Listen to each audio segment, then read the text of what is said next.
Hey everyone, welcome to the video.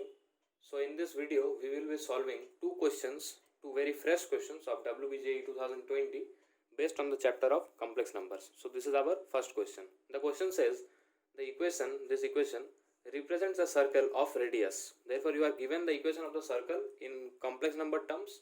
You need to find the radius of the circles. So you may pause the video and give this a try. So now let us see the solution of the question. So let us rewrite the equation zz bar plus 2 minus 3i z plus 2 plus 3i z bar plus 4 equals to 0. So there is one direct format to solve this kind of questions, the derivation of which I will also show you at the end of this solution. So now let us first see the solution, then I will show you the derivation if you are not aware of it. So the formula is actually it's a format of circle that mod z square plus az bar plus a bar z plus b equals to 0. This is the direct format. Over here the radius is root under mod a square minus b and the center is minus a. So you can directly see that this equation and this equation are resembling each other because this question was based on this equation type only, because this very fundamental but very important property that z into conjugate of z, that is zz bar, equals to mod z square. This is very important and fundamental formula of complex numbers. I hope you know this formula. So you can see that zz bar, that is mod z square, plus az bar z bar plus a bar z. So you can see that z and z bar are there, and if a is suppose 2 plus 3i, then what is a bar? It's actually 2 minus 3i. So we are seeing that the format is actually representing correctly. So now let us see the solution of it. Now I think you are also at a point to solve this question very easily, but still let us solve it. So if you compare this equation and this equation, you can find that in front of z bar, here is a and here is 2 plus 3i. Therefore a equals to 2 plus 3i. We know that the radius is root under mod a square minus b, and over here we can see that b equals to 4. So what we need to find is mod a. Mod a is root under 2 square plus 3 square.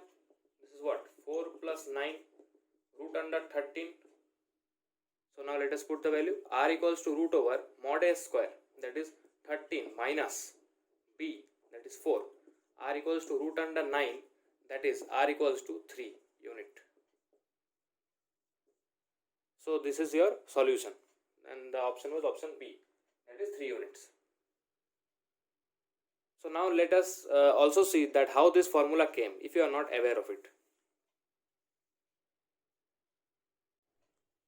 So while studying complex number, you must have studied about this, that modulus of a complex number, right? We write it that mod z. If z equals to x plus iy, then mod z equals to root under x square plus y square. But what is this actually? This is actually, let me show you graphically that suppose you have a point x comma y. This is your argand plane or complex plane, right? So this is your point x comma y. So what we know that this is the real axis and this is the imaginary axis. X is the real part. Therefore this length is actually x and this length is actually y. The horizontal distance is x, the vertical distance is y, right? Very obvious. And therefore if you join it from here to here using Pythagoras theorem, what we know that this is the right angle triangle and this is your hypotenuse, this is your base, this is perpendicular, then hypotenuse square equals to base square plus perpendicular square, right? So here you can see that this, if you call this r equals to root under x square plus y square. This r is only called the modulus of a complex number, that is mod z equals to root under x square plus y square. Therefore, in short, we can say that modulus of a complex number is the distance of the complex number or the point from origin. So this is better visualized at z minus 0. Same thing, this is actually your distance equals to root under x square plus y square. Therefore, if you write it in this format, geometrical format, z minus whatever is that, the distance between the two is this thing. So you might be thinking that why I am telling you about modulus for that question, because I want to show you the derivation from the base so that you need not memorize anything, or if you also memorize, you will know that yes, there is a solid logic behind it. So now let us write the equation of a circle in geometrical form, the most basic way. Z minus z naught equals to r. Here this is your circle, this is z naught, and z is any point on this circle, and the distance is constant, that is r. This is the basic definition of a circle, that the locus of a point around a fixed point having a fixed distance, right? So suppose z is here, anywhere, the distance from z naught is r, that is z minus z naught equals to r, right? Understood this much, that this is the representation of a circle. So now let us square both sides. Z minus z naught whole square equals to r square. Just few minutes back I told you that z into z bar equals to mod z square. Therefore we can also write it the reverse way, right? Here it is given that z minus z naught mod whole square equals to r square. So you can write this as z minus z naught into z bar minus z naught bar equals to r square, right? Now you break the brackets. Z bar minus z naught bar minus z naught z bar plus z naught bar equals to r square. So this z bar is mod z square minus z naught z bar minus z naught bar, and the last one is minus r square equals to 0. This is the basic format, and also we are missing one term, that is plus mod z naught square equals to 0, right? So if you write this entire thing, the previous formula, mod z square plus az bar plus a bar z plus b equals to 0, right? Now I will tell you to compare both this and this, exactly same term, right? Z bar, therefore a equals to minus z naught, therefore z naught equals to minus a. And what is z naught? Z naught is actually your center. Therefore now do you understand why I told that of this format, when you need to find the center, it's actually minus a. So this part is clear. Now if you see that b equals to mod z naught square minus r square, right? So let me clear this up little bit. B equals to mod z naught square minus r square, and what is actually mod z naught square? Mod z naught square is actually mod a square minus r square. Therefore r square equals to mod a square minus b, and r equals to root under mod a square minus b. So when you have a circle represented in this form, then to find center you get minus a, to find the radius you do this. This derivation may seem to you quite cumbersome, that why we need so much derivation. This is because if you forget at any moment, then you can recall it in the exam center as well. And the most important thing of derivation is that it will not let you forget the formula so easily. And you can see that this formula was important. The question came in West Bengal Joint 2020, and every question is important, and this is one of the most easiest question if you know the direct formula then. So now let us jump to the next question. So this is our second question. The question says that let z1 and z2 be two imaginary roots of z square plus pz plus q equals to 0, where p and q are real. The points Z1, Z2 and origin form an equilateral triangle if. So the key points to note in this question that Z1 and Z2 are two imaginary roots of this quadratic equation, and these 3 points form an equilateral triangle. So these are the key points. This will help us to move towards the solution more easily. Now this question also involves little bit of quadratic equation, the basics of quadratic equation actually, which you are learning from class 10th. So now let us use our basic knowledge, because basic knowledge is always very important. Z square plus pz plus q equals to 0. Z1 and Z2 are the roots. Therefore sum of roots Z1 plus Z2 equals to minus p, because in ax square plus bx plus c equals to 0, if the roots are alpha and beta, we say that alpha plus beta equals to minus b by a, and alpha beta, that is the product of the roots, is actually c by a. Therefore Z1 plus Z2 equals to minus p and Z1 Z2 equals to q, right?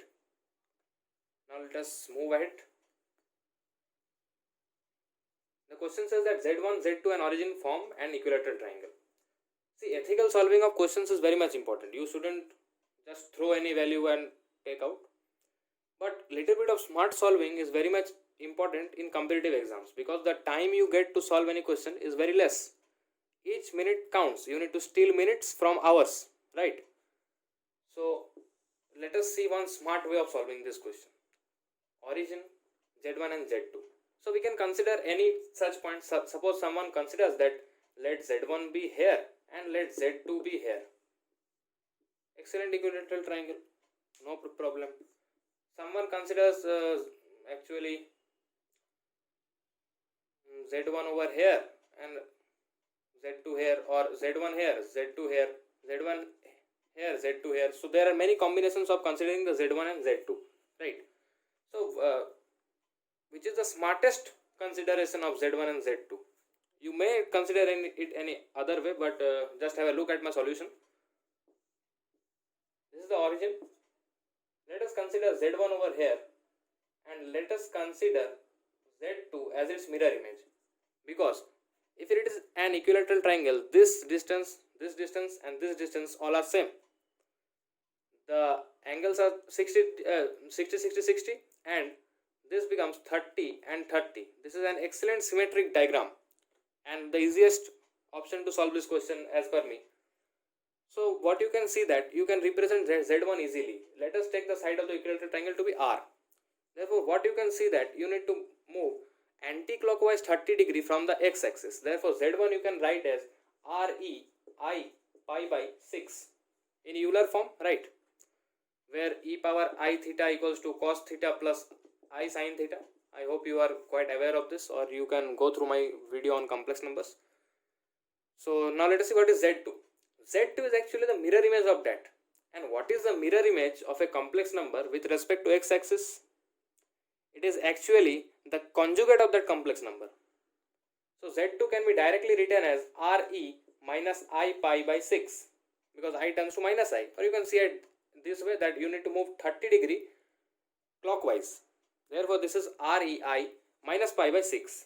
So now let us see the solution. We need to write this, that Z1 plus Z2 equals to minus P, Z1 Z2 equals to Q.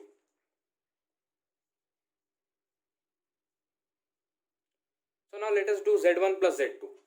Z1 plus Z2 is actually REI pi by 6 plus REI minus pi by 6. You take R common, this becomes EI pi by 6 plus E minus I pi by 6. So this is actually R EI pi by 6. What is this? Cos pi by 6 plus I sin pi by 6. EI minus pi by 6. What is this? Cos minus pi by 6 plus I sin minus pi by 6. The minus from the sign comes out and these two terms cancel out each other. This becomes R cos pi by 6 cos 30 root 3 by 2 plus cos minus pi by 6 cos pi by 6 root 3 by 2. So this becomes root 3r, right? Root 3r. So what we can see is that this is actually root 3r. Then z1 plus z2 equals to minus p. Therefore minus p equals to root 3r. One important conclusion we get. Now let us do the product one, z1 into z2. z1 z2 is actually rei pi by 6 into rei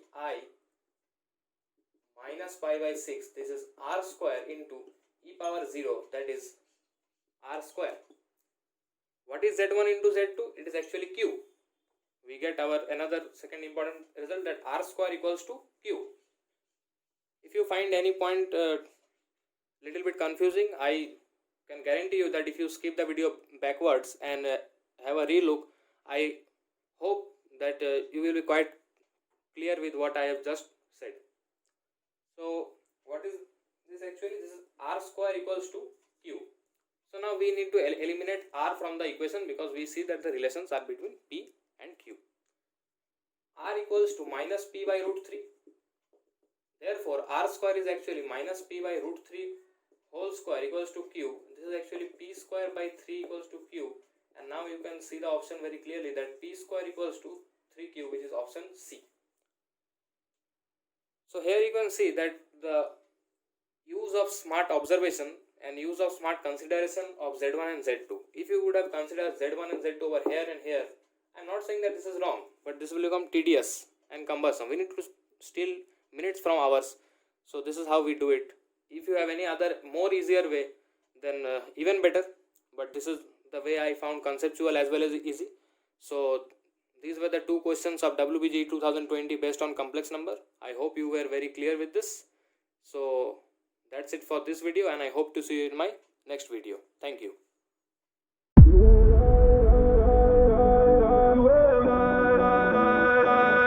You